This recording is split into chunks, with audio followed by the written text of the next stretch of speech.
দর্শক নিশ্চয় মনে আছে মাস কয়েক আগে যখন যুক্তরাষ্ট্র, চীন, ভারত এরকম কয়েকটি রাষ্ট্রের উপরে অস্বাভাবিক শুল্ক আরোপ করেছিল তাদের দেশ থেকে যুক্তরাষ্ট্রে যেসব পণ্য যাচ্ছিল সেগুলোর উপরে, তখন নতুন একটি অস্বাভাবিক জোট গঠনের কথা আমরা শুনেছিলাম। অর্থাৎ চীন, ভারত এবং রাশিয়া একটা বিকল্প জোট তৈরি করবে, যেটি দাঁড়াবে যুক্তরাষ্ট্রের বিরুদ্ধে, যদিও সেটি কার্যকর হয়নি। যেহেতু যুক্তরাষ্ট্রের সঙ্গে আমাদের প্রধান উপদেষ্টা ডক্টর মোহাম্মদ ইউনূসের খুব ভালো সম্পর্ক, অথবা যুক্তরাষ্ট্রের সরাসরি তত্ত্বাবধানে ডক্টর মোহাম্মদ ইউনূস তিনি তার মসনদে বসেছেন, এমন ধারণা থেকে আওয়ামী শিবিরের মধ্যে একটা উচ্ছ্বাস প্রকাশ পেয়েছিল যে এইবার বোধহয় কিছু হতে যাচ্ছে, এবং সেটি তো হলো না। আগামী নির্বাচনে ভারতের ভূমিকা কি হবে আমরা মোটামুটি বলতে পারি যে এখনো নিশ্চিত নয়, যদিও এই মুহূর্ত পর্যন্ত যেটা বোঝা যাচ্ছে যে বিএনপিকে ভারত সমর্থন দিচ্ছে, তবে এটি যে সাস্টেইন করবে একেবারে শেষ পর্যন্ত তা নিয়েও মানুষের মধ্যে এক ধরনের সংশয় রয়েছে। কিন্তু বাংলাদেশকে ঘিরে আসলে চীন কি করতে চাইছে, যেটি আমি মাঝে মধ্যেই চীনের প্রসঙ্গটি তুলি, যেভাবে আমরা আমাদের নির্বাচনকে ঘিরে কিংবা বাংলাদেশকে কেন্দ্র করে এই ভূ রাজনীতিতে আমরা ভারত বা যুক্তরাষ্ট্রের প্রসঙ্গ যতটা টানি, ঠিক ততটাই কম গুরুত্ব দিয়ে চীনের ক্ষেত্রে। কিন্তু আসলে কি চীন বসে আছে? আপাতত পর্যন্ত যেটি জানা যাচ্ছে যে বাংলাদেশে ভারতের প্রভাব ঠেকাতে চীন এবং পাকিস্তান বেশ শক্ত অবস্থান নিয়েছে।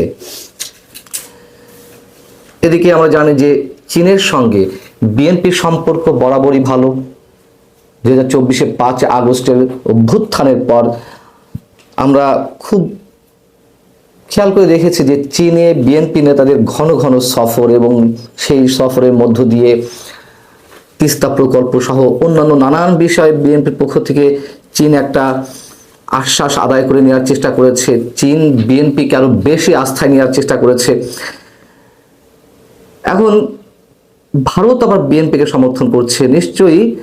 নিশ্চয়ই যদি কিনা বিএনপির পক্ষ থেকে কোনো ধরনের নমনীয়তা ভারত না দেখতো, তাহলে তো একেবারে আগেভাগেই যেভাবে তারেক রহমানের প্রতি এক ধরনের উচ্ছ্বাস প্রকাশ করা, আগামী দিনে নেতৃত্ব দিবেন তারেক রহমান, এই ধরনের একটি পরোক্ষ মনোভাব তাদের প্রকাশ পেয়েছে। সেই জায়গা থেকে এবার বিএনপি কি করবে? বিএনপি কি পারবে চীনের বলয় থেকে বের হয়ে আসতে? নানান ধরনের সমীকরণ আসলে জটিল আকার ধারণ করছে। এদিকে পাকিস্তান যেহেতু বরাবরই জামাতকে সমর্থন করে, চীনকে তাহলে জামাতকে সমর্থন করতে হবে। এদিকে তুরস্কের সঙ্গে বাংলাদেশের বিশেষ কয়েকটি কথিত ইসলামী দলের সম্পর্কের যে উষ্ণতা, সেটি সম্পর্ক আমরা জানি। যেটি জানা গেল যে গত দুদিন আগে চীন এবং পাকিস্তানের মধ্যে অর্থনৈতিক এবং সামরিক কৌশলগত বিষয় আলোচনার জন্য পাকিস্তানের পররাষ্ট্রমন্ত্রী এবং একই সঙ্গে যিনি উপপ্রধানমন্ত্রীর দায়িত্বে রয়েছেন ইসাক দার, তিনি চীনে গেলেন, বৈঠক করলেন চীনের পররাষ্ট্রমন্ত্রীর সঙ্গে।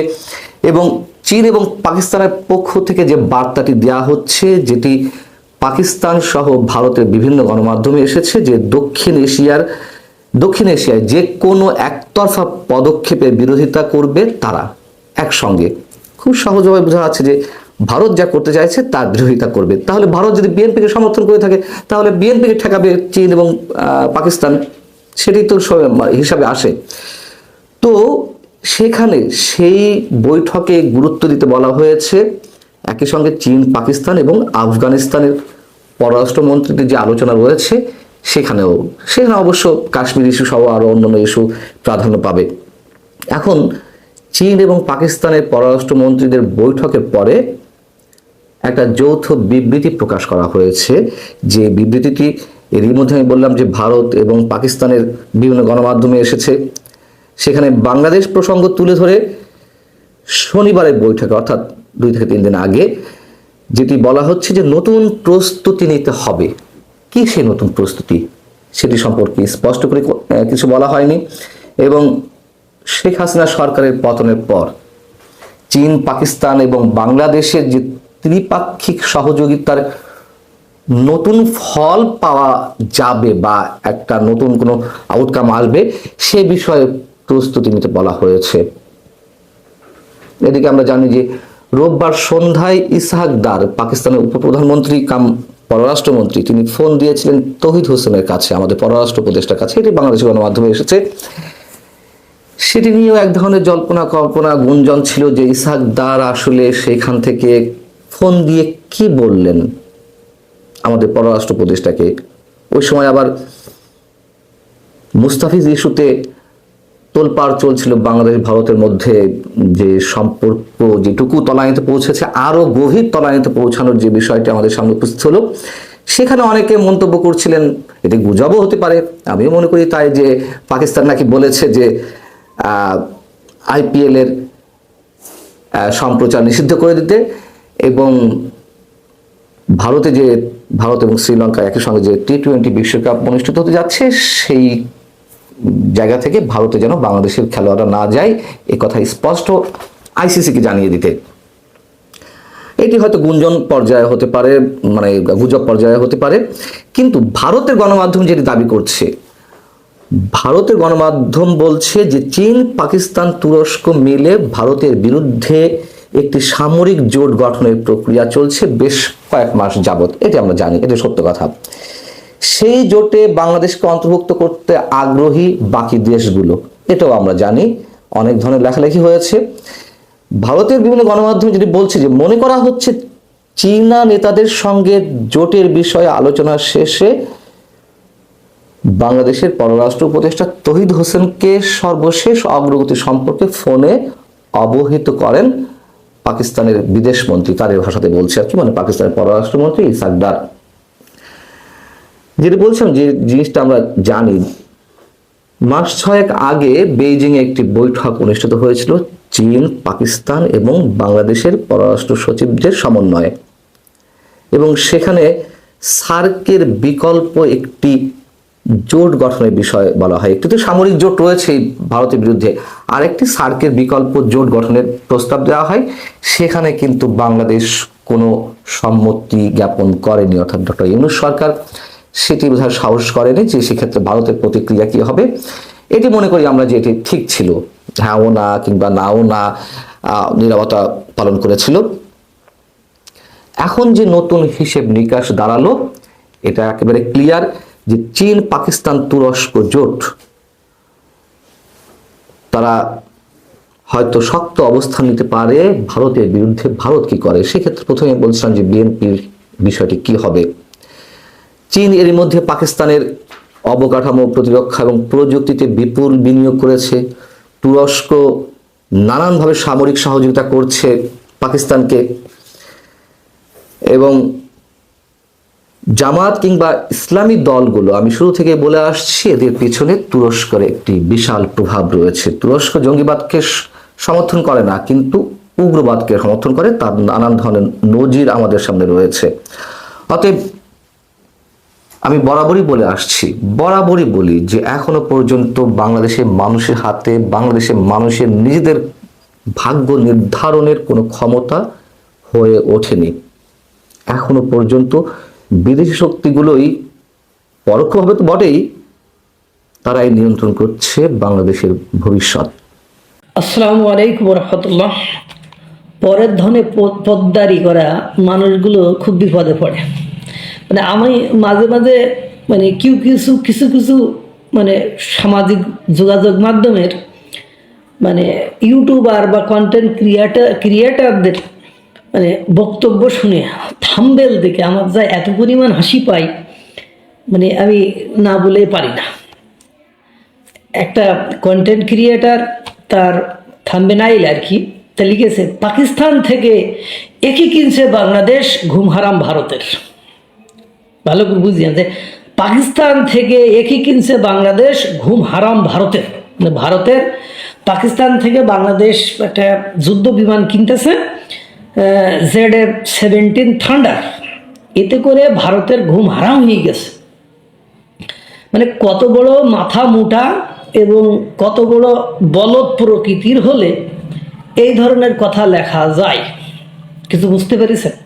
ও সেভাবে বলাটা ঠিক নয়, আমি এটা বলাতে আমি সম্মত নয়, তারপরেও না বলে পারলাম না যে পাকিস্তান রে মানে এই থান্ডার যে 17 থান্ডার তারা উৎপাদন করে, ব্যবহার করে, তারা মনে করেন আবার বলতেছে তারা মানে তাদের বিমান দক্ষ, সামরিক বাহিনী দক্ষ, বিমান বাহিনী দক্ষ, এক্সপার্ট ইত্যাদি, মানে যেভাবে প্রশংসা করা যায় আর কি করছে পাকিস্তান। তা আমার প্রশ্ন হলো, অপারেশন সিঁদুরের সময় যে তাদেরকে নাকানি চুবানি ভারত দিয়ে দিল, সে নাকানি চুবানি যে খাইলো তারা, তো তখন এই F-17 থান্ডার কোথায় ছিল? আর মানে কি ভারতের মানে ভয় দেখালো? মানে কথা হলো, যার কাছ থেকে অস্ত্র কিনছি মানে সে পারমাণবিক শক্তিধর রাষ্ট্র, তাকেই ভারত মানে পাত্তা দেয় না, তাকে ভারত নাকানি সুবানি প্রত্যেক দিন দিতেই আছে। এবং তার দেশের বিদ্রোহী গোষ্ঠীগুলো প্রতিনিয়ত তার দেশের পাক সেনাদের মনে করেন নাকানি সুবানি দিতেই আছে। মানে ফিল্ড মার্শাল আসিম মনির সে তো সুবানি নিয়মিত খাইতেই আছে, তার পাক সেনাদের হারাতে শুরু করেছে, পুলিশকে হারাচ্ছে প্রতিদিন তারা। কেউ কখনো সময় খাইবার পাখতুন থেকে, কখনো পক থেকে, কখনো বালুচিস্তান থেকে, কখনো মসজিদে যে, কখনো মানে সামরিক আধা সামরিক ঘাঁটিতে যে তারা প্রতিনিয়ত করছে। ঘোড়ার ডিমও করতে পারতেছে না, মানে পাকিস্তান সেনা ঘোড়ার ডিমও করতে পারতেছে না, পাকিস্তান ঘোড়ার ডিমও করতে পারতেছে না। পাকিস্তান এই Z-17 থান্ডার বাংলাদেশকে দেবে, আর বাংলাদেশ এই বিমান মানে কিনবে কার কাছ থেকে? পাকিস্তানের কাছে। পাকিস্তানের তো অ্যাভেলেবল আছে, নাহলে তার বিক্রি করার কথা না। তো তাদের আছে, তাদেরকেই মানে ভারত একেবারে সব দিক থেকে মেরে দিয়েছে, অর্থনৈতিক, রাজনৈতিক, সামাজিক, সাংস্কৃতিক, মানে এমন কোনো সেক্টর নেই যে সেক্টরে তাদেরকে আইকোয়ালা গিরিসহ বাঁশ দিয়ে মানে ঢোকায় রাখছে। তারা কিচ্ছু করতে পারে না পাকিস্তানে। বরং অপারেশন সিঁদুরে কী পরিমাণ ক্ষয়ক্ষতি হয়েছে সেটি ইসাকদার কিন্তু অবশেষে স্বীকার করে দিয়েছে। একটা ঘাঁটিকে একেবারে সমূলে মানে একেবারে ধ্বংস করে দিয়েছে হলো আপনার এই আসিম মানে ভারত অপারেশন সিঁদুরের সময়। এবং অপারেশন সিঁদুরের সময় যে তুরস্কের ড্রোন ব্যবহার করেছিল, সেই ড্রোনগুলোও ধ্বংস করে দিয়েছে।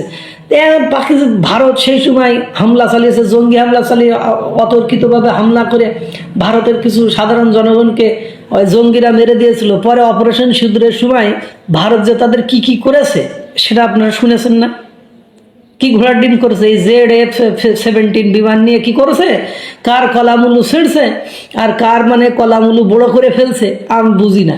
তারা নিজেরাই কিছু করতে পারে না, তারা নিজেরাই ভারতের কোনো কিছু করতে পারে না। তারা এখন বাংলাদেশের বিমান দেবে, এই বিমান যুদ্ধ বিমান, এই বিমান তারা চালাইতে পারে কিনা সন্দেহ।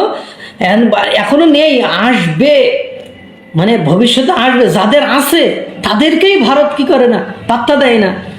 আর মানে মানে বাংলাদেশ নেবে, তারপরে যে শিখবে, তারপরে যে মারবে, উড়িয়ে বাবারে, তাতেই ভারতের ঘুম হারাম।